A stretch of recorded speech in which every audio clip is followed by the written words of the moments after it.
Dia adalah masa untuk Indonesia. Tak ada rasa takut daripada Indonesia bila tengok cara dia bermain. Dia still main tanpa sebarang rasa takut ataupun gusar. Kemenangan timnas Indonesia melawan Thailand menumbangkan juara Asia. Trending di medsos, AF kalah pamor, PSSI siap bikin tandingan demi timnas, AFF terancam bangkrut total.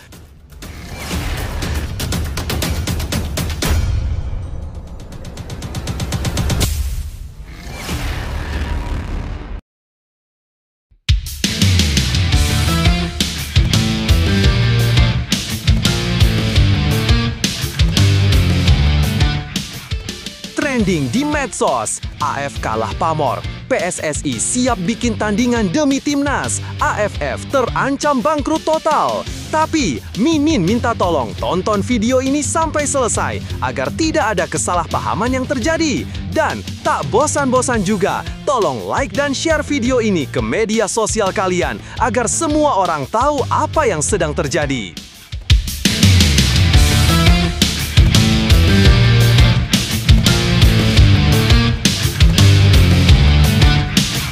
Tepat malam ini, jagat media sosial tengah ramai membicarakan langkah berani PSSI yang disebut-sebut siap membuat turnamen tandingan ASEAN Football Federation (AFF). Isu ini mencuat setelah berbagai kontroversi dan keputusan kontroversial di ajang AFF yang dinilai merugikan timnas Indonesia. Netizen menilai AFF kini mulai kehilangan pamor, terutama karena dinilai kurang adil dalam beberapa laga penting. Menanggapi hal tersebut, PSSI di bawah kepemimpinan Erick Thohir dikabarkan tak segan membentuk turnamen sendiri yang dianggap lebih kompetitif dan menguntungkan bagi perkembangan timnas. Meski belum ada pernyataan resmi, wacana ini terus bergulir dan mendapat dukungan luas dari pecinta sepak bola tanah air. Apakah ini akan menjadi babak baru bagi sepak bola ASEAN? Kita tunggu langkah nyata dari PSSI. Sementara itu, di sisi lain, tim nasional U23 Indonesia akan menghadapi tantangan besar pada ajang kualifikasi Piala Asia U23 2026 yang dijadwalkan berlangsung pada 3 hingga 9 September 2025. Sebanyak 44 negara akan ikut serta dalam babak kualifikasi ini yang terbagi dalam 11 grup dengan masing-masing grup terdiri dari 4 tim. Berdasarkan hasil undian yang dilakukan di markas AFC Kuala Lumpur, Indonesia tergabung di grup J bersama Korea Selatan, Laos, dan Makau. Seluruh laga grup C akan digelar di Stadion Gelora Delta Sidoarjo dengan Indonesia bertindak sebagai tuan rumah. Jadwal pertandingan Indonesia adalah melawan Laos pada 3 September, disusul Makau pada 4 September, dan ditutup dengan laga penentuan melawan Korea Selatan pada 9 September.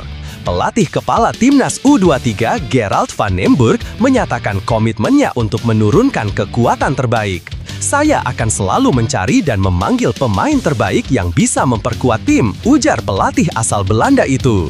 Berbeda dari skuad yang tampil di ASEAN Cup U23 2025, kali ini tim Garuda Muda diprediksi akan diperkuat oleh sejumlah pemain dari timnas senior. Nama-nama seperti Marcelino Ferdinand, Rafael Struijk, Justin Hubner, dan Ivar Jenner berpeluang masuk skuad karena turnamen ini bertepatan dengan kalender FIFA Matchday. Selain itu, beberapa pemain muda yang bermain di luar negeri seperti Dion Marks, Tim Gapens, dan Welber Jardim juga berpeluang dipanggil untuk memperkuat lini belakang dan tengah. Di sisi lain, PSSI juga sedang berupaya menyelesaikan proses naturalisasi dua pemain keturunan, Mauro Zylstra dan Miliano Jonathans. Zylstra saat ini sedang dalam proses menjadi WNI usai mendapat persetujuan dari Presiden Prabowo Subianto. Sementara itu, media asal Belanda menyebut PSSI tengah mendekati Jonathans yang bermain untuk FC Utrecht. Jika proses naturalisasi berjalan lancar, kehadiran mereka akan memperkaya komposisi pemain timnas U23. Dengan tambahan pemain senior dan wajah baru hasil naturalisasi, serta pemain-pemain pilar dari ASEAN Cup, Van Nemburg diprediksi akan memiliki skuad yang lebih matang dan kompetitif untuk bersaing memperebutkan tiket ke putaran final. Nah, sebelum lanjut mendengar berita ini, untuk para netizen, keluarkan satu kalimat pamungkas untuk menanggapi kabar ini. Menurut kalian, dengan skuad yang sangat mewah ini, apakah kalian yakin timnas Indonesia U23 mampu lolos ke putaran final Piala Asia U23? Mengingat timnas Indonesia U23 mampu mencapai babak perempat final di turnamen tahun lalu ketika masih dilatih Shin Tae-yong. Ayo teman, berikan tanggapan kalian di kolom komentar. Bravo Timnas, bravo Gerald Vandenberg, bravo PSSI. Ayo Garuda, buktikan bahwa level kita sudah dunia. Buktikan bahwa kita adalah raksasa Asia. Tiket Piala Asia U23 harga mati. Di sisi lain, jangan lupa juga satu kalimat khusus untuk tim kepelatihan Timnas Indonesia di semua kelompok umur yang sedang berusaha keras memajukan sepak bola Indonesia. Silahkan tulis di kolom komentar. Ayo terbang tinggi Garuda!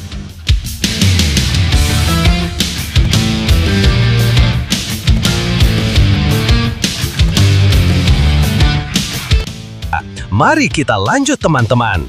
Prediksi skuad Timnas U23 Indonesia kualifikasi Piala Asia U23 2026. Kiper Muhammad Ardiansyah, Cahya Supriyadi, Dava Fasya.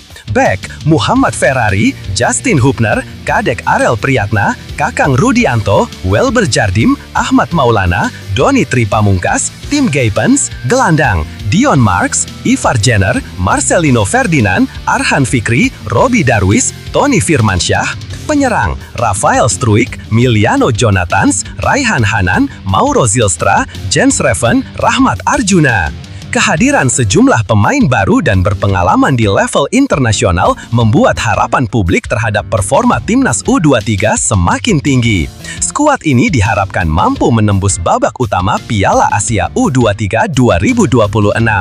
Lebih lanjut, situasi yang dihadapi Timnas U23 Indonesia menjelang kualifikasi Piala Asia U23 2026 terlihat cukup menjanjikan namun tetap menyimpan sejumlah tantangan. Dengan status sebagai tuan rumah grup dan diperkuat oleh sejumlah pemain senior yang sudah memiliki pengalaman internasional, tim Garuda Muda berada dalam posisi yang cukup menguntungkan untuk lolos ke putaran final. Kehadiran pemain-pemain seperti Marcelino Ferdinand, Rafael Struik, dan Ivar Jenner memberi keunggulan teknis dan mental di lapangan.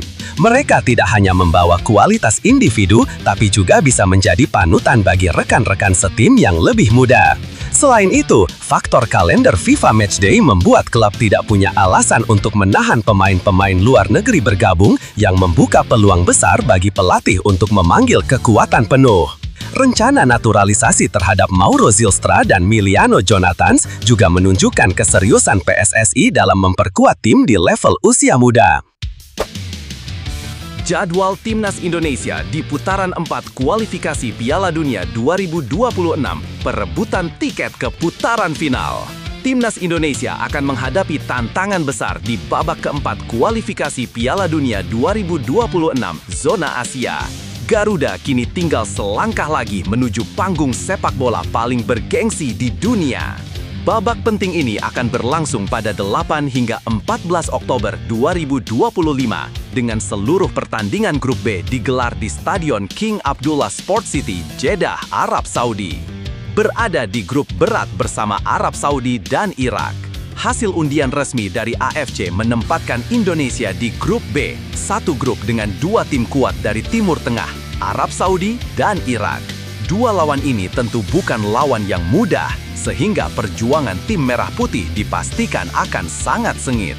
Di grup A, persaingan tak kalah panas dengan kehadiran Qatar, Uni Emirat Arab, dan Oman. Pertandingan untuk grup tersebut akan berlangsung di Jassim bin Hamad Stadium, Doha, Qatar. Format kompetisi hanya juara grup lolos langsung. Putaran keempat ini diikuti 6 tim, masing-masing peringkat ketiga dan keempat dari 2 grup di putaran sebelumnya. Mereka dibagi ke dalam 2 grup, masing-masing berisi 3 tim. Format yang digunakan adalah single round robin, di mana setiap tim hanya bertemu sekali dengan lawan grupnya.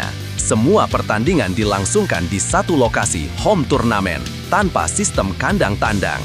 Yang menarik, hanya tim juara grup yang otomatis mengamankan tiket ke putaran final Piala Dunia 2026. Sementara peringkat kedua atau runner-up akan melanjutkan perjuangan ke putaran 5 yang menentukan siapa yang berhak tampil di babak playoff antar konfederasi.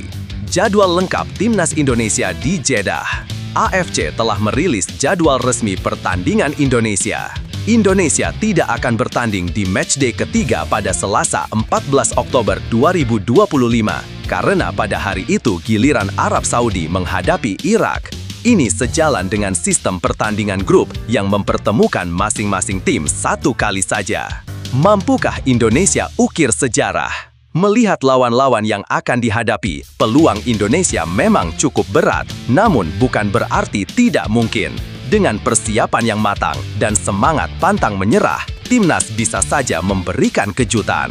Dukungan penuh dari masyarakat Indonesia tentu akan menjadi energi tambahan bagi para pemain yang akan berjuang keras di tanah Arab. Mari bersama-sama mendoakan dan mendukung Garuda agar bisa terbang tinggi ke Piala Dunia. Lebih lanjut, situasi yang dihadapi Timnas Indonesia di putaran keempat kualifikasi Piala Dunia 2026 ini bisa dibilang sebagai ujian terberat sepanjang perjalanan mereka menuju ajang sepak bola terbesar dunia. Masuk ke grup yang berisi Arab Saudi dan Irak tentu bukan hal yang mudah. Kedua negara tersebut memiliki sejarah dan kekuatan yang jauh lebih mapan di kancah Asia maupun dunia. Namun, keberhasilan Indonesia menembus babak keempat sudah merupakan pencapaian besar. Ini menunjukkan bahwa tim asuhan pelatih yang terus berkembang ini sedang berada di jalur yang tepat. Tantangannya kini adalah membuktikan bahwa mereka tak sekadar hadir sebagai pelengkap, melainkan benar-benar ingin bersaing memperebutkan satu tiket ke Piala Dunia. Format turnamen yang hanya mempertemukan tiap tim satu kali membuat setiap pertandingan menjadi sangat krusial. Tidak ada ruang untuk kesalahan karena minimnya jumlah pertandingan. Faktor netral venue di Arab Saudi juga bisa jadi keuntungan sekaligus tekanan. Di satu sisi, Timnas tak perlu bertanding di kandang lawan yang penuh tekanan. Namun di sisi lain, mereka tetap harus menghadapi atmosfer asing dan cuaca yang tidak mudah. Yang terpenting saat ini adalah menjaga konsistensi performa, memaksimalkan persiapan fisik dan taktik, serta memupuk mental bertanding agar mampu menghadapi tekanan besar. Dengan semangat dan kerja keras, tidak ada yang tidak mungkin bagi Garuda untuk menciptakan sejarah baru. Jangan pernah remehkan kekuatan mimpi dan kerja keras. Timnas Indonesia sudah membuktikan bahwa mereka mampu melangkah sejauh ini, menghadapi rintangan demi rintangan, dan kini berada di ambang sejarah besar. Memang, lawan yang dihadapi berat, Arab Saudi dan Irak bukan tim biasa, tapi sepak bola bukan soal statistik semata. Ini tentang semangat, tekad, dan keberanian untuk menghadapi yang mustahil. Ingat, Garuda tak pernah terbang mundur. Ini saatnya menunjukkan kepada dunia bahwa Indonesia bukan sekadar peserta, tapi pesaing sejati. Setiap tackle, setiap umpan, setiap gol adalah langkah menuju impian seluruh bangsa. Untuk para pemain, kalian membawa harapan jutaan orang. Tunjukkan nyali kalian di lapangan, bermainlah dengan hati, dengan kepala tegak, dan dengan semangat yang tak pernah padam. Untuk seluruh rakyat Indonesia, mari berdiri bersama, doakan, dukung, dan yakini bahwa Garuda bisa terbang tinggi ke Piala Dunia. Karena saat semua bersatu, tidak ada yang tak mungkin. Kim Sang-sik sindir kepergian Shin Tae-yong. Indonesia lebih sulit ditaklukkan jika masih dilatih dia. Pelatih Timnas Vietnam Kim Sang-sik sempat melontarkan komentar menarik soal mantan pelatih Timnas Indonesia Shin Tae-yong. Dalam sebuah wawancara dengan media Korea Selatan Yonhap News, Kim menyebut bahwa Indonesia akan menjadi lawan yang jauh lebih menyulitkan bila masih ditangani Shin. Dalam obrolan daring tersebut, Kim tak segan menyinggung pemecatan Shin Tae-yong yang terjadi awal tahun ini. Ia bahkan menyebut bahwa kepergian Shin justru membawa keuntungan bagi dirinya sebagai pelatih Vietnam. Kalau Shin Tae-yong masih bersama Indonesia, saya yakin mereka akan jadi lawan yang lebih berat, ucap Kim.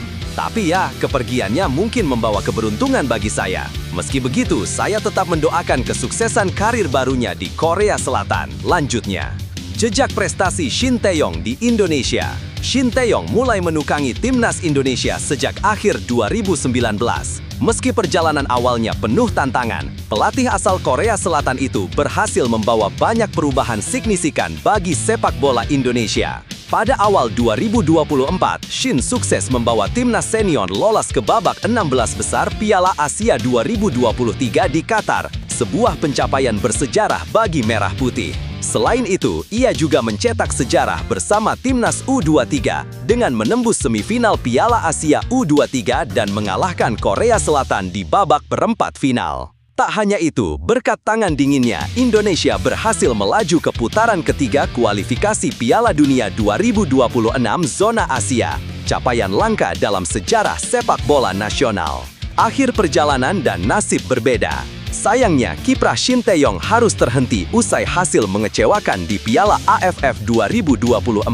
Saat itu, Indonesia kalah tipis 0-1 dari Vietnam dalam laga grup yang digelar di Stadion Viet Tri, Vietnam. Kekalahan tersebut membuat Indonesia gagal melaju ke fase gugur dan kabarnya menjadi salah satu pemicu pemecatan Shin oleh PSSI. Kini Shin kembali ke kampung halamannya dan ditunjuk sebagai pelatih kepala klub Ulsan HD di K-League. Sementara itu, Kim Sang-sik tengah menikmati momen emas bersama timnas Vietnam. Usai membawa timnya menjuarai Piala AFF U23 2025, Kim kini mengalihkan fokus ke kualifikasi Piala Asia U23 2026 serta mengejar target medali emas di SEA Games ke-33 yang akan digelar Desember mendatang. Lebih lanjut, situasi ini mencerminkan dinamika yang umum terjadi di dunia sepak bola, di mana hasil jangka pendek bisa sangat menentukan nasib seorang pelatih. Bahkan jika ia sebelumnya membawa banyak kemajuan, Shin Tae-yong telah meninggalkan jejak yang signifikan di sepak bola Indonesia, terutama dengan membawa timnas ke tonggak-tonggak sejarah baru seperti lolos ke 16 besar Piala Asia dan melaju ke tahap lanjut kualifikasi Piala Dunia. Namun, kegagalan di turnamen regional seperti Piala AFF memang seringkali dianggap tak termaafkan oleh federasi, apalagi ketika melibatkan rival tradisional seperti Vietnam. Padahal jika melihat secara objektif, capaian Shin di turnamen besar lainnya justru menunjukkan progres jangka panjang yang menjanjikan. Komentar Kim Sang-sik juga menarik, karena selain mengandung sindiran, terselip pengakuan tersirat atas kualitas Shin sebagai pelatih. Ia tahu betul bahwa timnas Indonesia di bawah arahan Shin bukanlah lawan yang mudah. Ini seolah menggarisbawahi bahwa keputusan untuk melepas Shin bisa saja menjadi kerugian jangka panjang bagi Indonesia. Tergantung siapa penggantinya dan seberapa cepat adaptasi yang bisa dilakukan. Situasi ini juga membuka perbandingan menarik antara dua pelatih asal Korea Selatan yang sekarang menapaki jalur berbeda. Kim sedang berada di puncak performa bersama Vietnam, sementara Shin harus memulai ulang di level klub. Tapi sejarah menunjukkan, pelatih hebat akan selalu menemukan cara untuk bangkit, dan Shin memiliki rekam jejak yang mendukung hal itu. Perjalanan hidup, termasuk di dunia sepak bola, tidak selalu berjalan mulus. Ada kalanya kita berada di puncak, dan ada saatnya kita harus jatuh, belajar lalu bangkit lagi. Keputusan yang tampak seperti kegagalan hari ini bisa jadi adalah pintu menuju kesuksesan yang lebih besar. Shin Tae-yong adalah contoh nyata bahwa kerja keras, disiplin, dan visi jangka panjang akan selalu meninggalkan bekas. Meski harus berpisah dari timnas Indonesia, warisannya akan terus menjadi fondasi bagi generasi berikutnya. Dan dari sana, kita belajar bahwa keberhasilan sejati bukan hanya soal gelar, tapi tentang dampak dan perubahan positif yang kita tinggalkan. Untuk kita semua, ketika situasi tidak berjalan sesuai harapan, jangan patah semangat. Kegagalan bukan akhir dari segalanya, itu hanyalah bagian dari proses. Tetap percaya pada proses, terus berjuang, dan jangan ragu untuk mulai lagi. Kadang, mundur satu langkah dibutuhkan agar kita bisa melompat lebih jauh. Ingat, mereka yang tidak menyerah adalah mereka yang akan sampai. Kabar baik datang dari dunia sepak bola Inggris. Elkan Bagot, bek tengah andalan timnas Indonesia, kini resmi tercatat sebagai bagian dari skuad utama Ipswich Town untuk musim 2025-2026. Klub yang bermarkas di Portman Road akan berlaga di EFL Championship, kasta kedua dalam piramida sepak bola Inggris. Dalam daftar resmi skuad Ipswich, Bagot diberikan nomor punggung 25. Ini merupakan langkah besar dalam perkembangan karirnya. Mengingat dalam beberapa tahun terakhir, ia lebih sering dipinjamkan ke sejumlah klub Liga Inggris level bawah seperti Kings Lynn Town, Gillingham, Cheltenham Town, Bristol Rovers, dan terakhir Blackpool. Keuntungan bagi timnas Indonesia. Keikutsertaan Elkan di skuad utama Ipswich bisa menjadi nilai tambah besar bagi timnas Indonesia. Jika ia mampu menembus tim inti dan bermain secara reguler di Championship, pengalamannya tentu akan meningkat secara signifikan. Championship dikenal sebagai liga yang sangat kompetitif, sehingga cocok untuk mengasah kemampuan teknis dan mental bertanding seorang pemain. Pengalaman bermain di level tinggi tersebut sangat berharga. Timnas Indonesia bisa mendapatkan seorang bek tengah yang lebih matang secara taktik dan siap menghadapi tekanan di level internasional. Dengan kualitas dan pengalaman dari Liga Eropa, Elkan bisa menjadi pilar utama pertahanan Garuda di masa mendatang. Tantangan yang mungkin dihadapi timnas. Meski ada sisi positif, kabar ini juga membawa kekhawatiran tersendiri. Dengan statusnya sebagai pemain utama Ipswich, besar kemungkinan Elkan akan lebih sulit dilepas untuk membela timnas, terutama di luar kalender resmi FIFA. Hal ini bukan tanpa alasan. Pada musim sebelumnya, 2024-2025, ia hanya tampil 2 kali bersama Blackpool karena cedera dan fokus pemulihan. Jika musim ini ia sukses mengamankan tempat di skuad utama Ipswich, klub bisa jadi lebih berhati-hati dalam melepasnya untuk laga-laga internasional. Terlebih lagi, musim ini adalah musim terakhir kontraknya bersama Ipswich Town. Tentu saja, Elkan ingin memaksimalkan performanya agar bisa memperpanjang kontrak atau menarik minat klub lain di Inggris. Dalam situasi seperti itu, banyak pemain yang memilih memprioritaskan klub demi menjaga karir profesionalnya. Kesimpulan, masuknya Elkan Bagot ke dalam skuad utama Ipswich adalah perkembangan yang membanggakan, baik bagi dirinya maupun sepak bola Indonesia. Namun, PSSI dan pelatih timnas Indonesia perlu mempersiapkan strategi khusus agar bisa tetap mengandalkan tenaganya tanpa mengganggu ritme karirnya di Eropa. Lebih lanjut, situasi Elkan Bagot yang kini masuk ke skuad utama Ipswich Town adalah sebuah kemajuan penting, tidak hanya untuk karir pribadinya, tetapi juga untuk masa depan timnas Indonesia.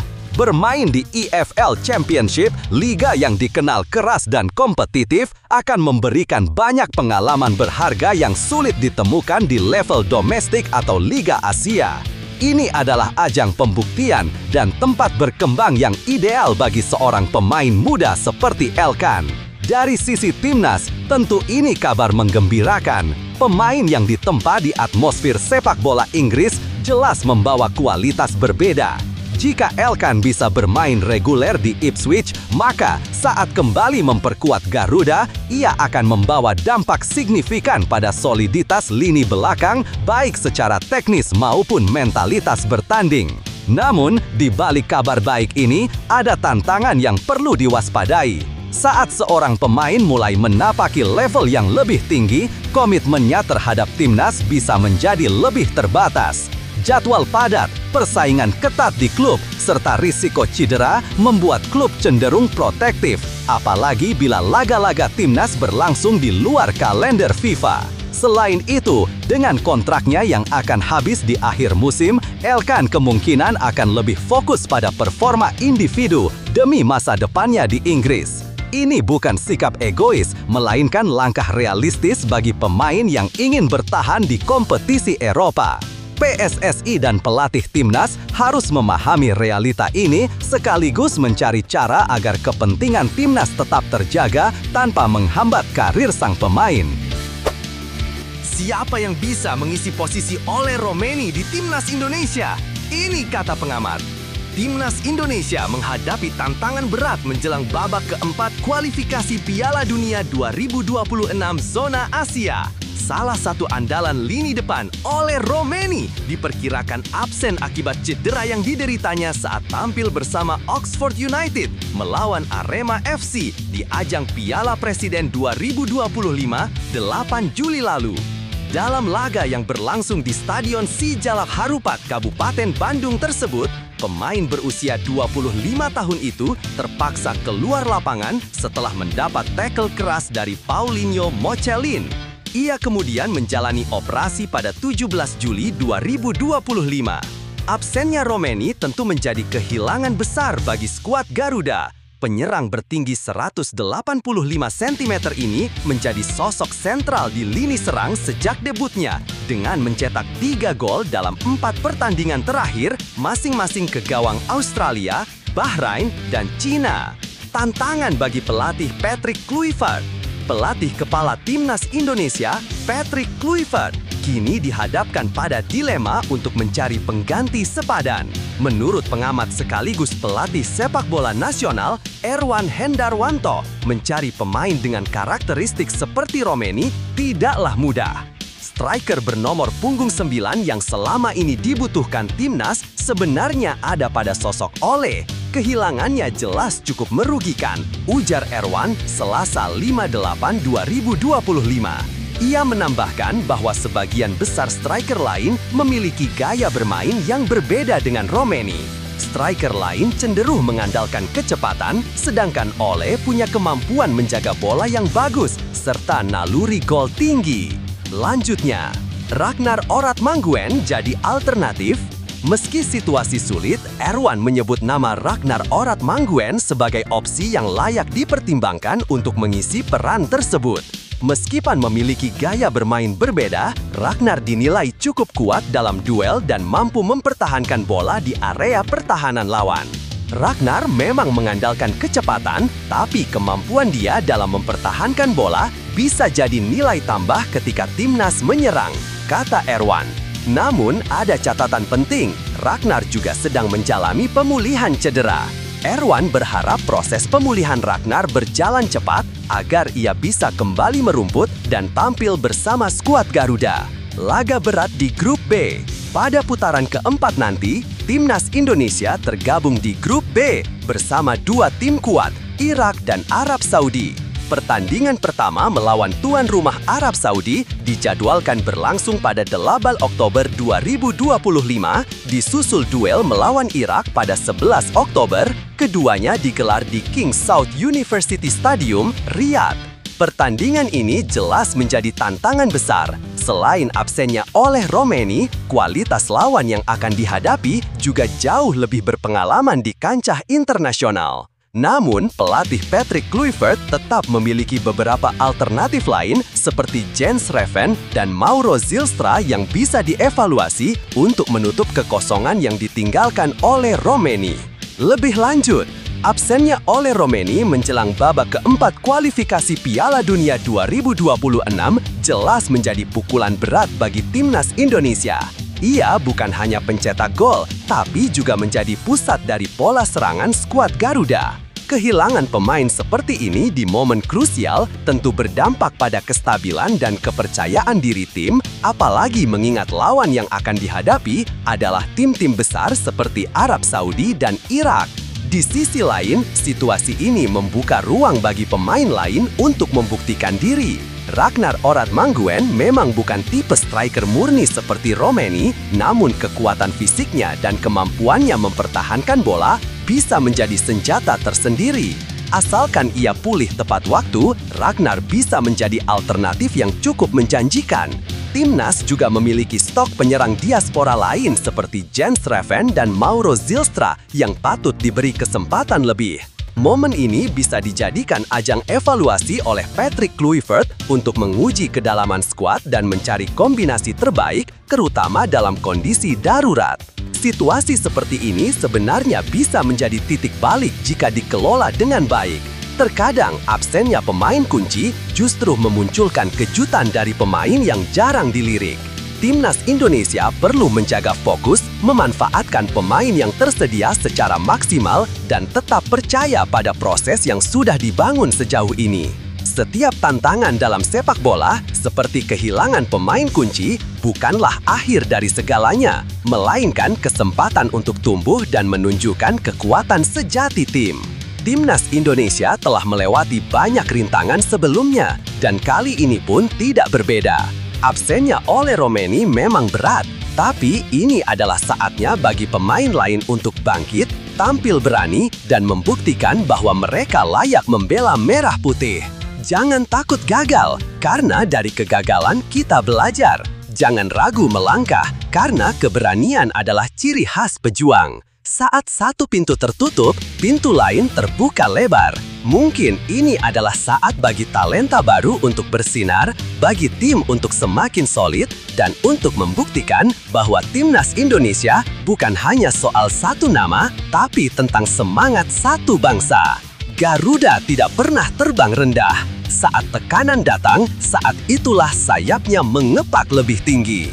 Terus berjuang, tetap kompak, dan yakini bahwa mimpi tampil di Piala Dunia bukan lagi sekedar angan. Ini adalah tujuan yang bisa dicapai. Striker Timnas Indonesia, Ole Romeni, belum masuk rencana Oxford United untuk awal musim. Pelatih kepala Oxford United, Gary Rowett, tengah mempersiapkan timnya jelang pertandingan pembuka Liga Championship musim 2025-2026 melawan Portsmouth, Sabtu 9/8 mendatang di Kassam Stadium. Namun, situasi cedera sejumlah pemain membuat persiapan tim tak berjalan mulus. Salah satu pemain yang dipastikan absen adalah penyerang Timnas Indonesia, Ole Romeni. Ia masih dalam masa pemulihan setelah mengalami cedera saat membela Oxford United dalam laga pramusim di ajang Piala Presiden 2025 melawan Indonesia All-Star awal Juli lalu.